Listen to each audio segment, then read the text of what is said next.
컨코디어 대학교에 다니던 유학생 린주는 편의점 아르바이트를 하며 열심히 공부하는 학생이었습니다.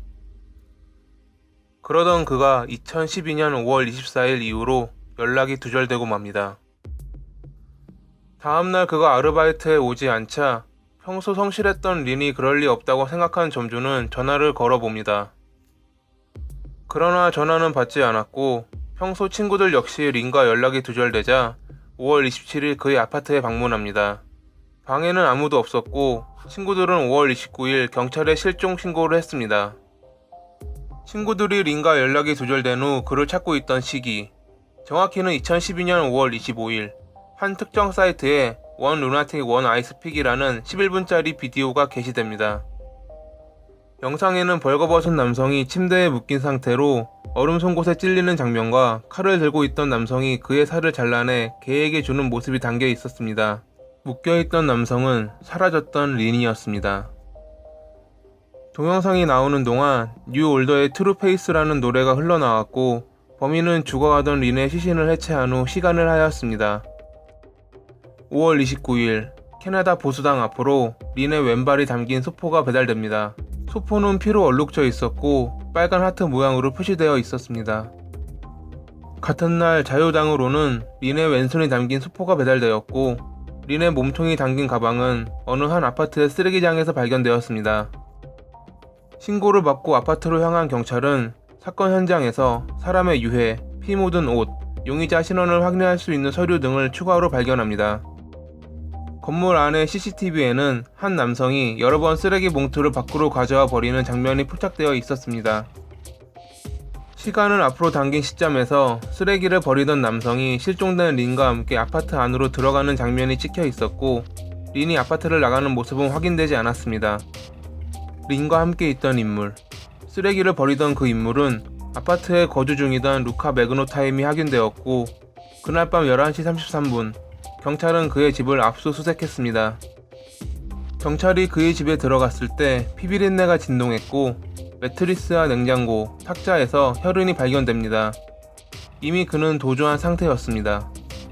루카는 21살의 포르노에 입문해 게이 포르노 분야에서 유명세를 타고 있었고 핀업 모델로 활동한 전적도 있는 인물이었습니다. 그는 린의 사체를 토막내어 총 6개의 소포로 보냈는데 그중 3개의 소포에는 자신이 다시 살인을 저지를 것이라는 메모가 들어있었습니다. 루카는 결국 캐나다 전역에 수배되었고 체포영장이 발부됩니다. 5월 31일 인터폴 역시 적색 수배를 내렸고 루카를 잡기 위해 많은 인력이 동원되었습니다. 루카는 이미 영상을 게시한 날인 5월 25일 자신의 이름으로 파리로 가는 비행기에 탑승해 도주한 상태였습니다. 그는 프랑스에 도착한 후 유조 여권을 사용하여 도주를 이어나갔고 프랑스에서 독일로 넘어갑니다.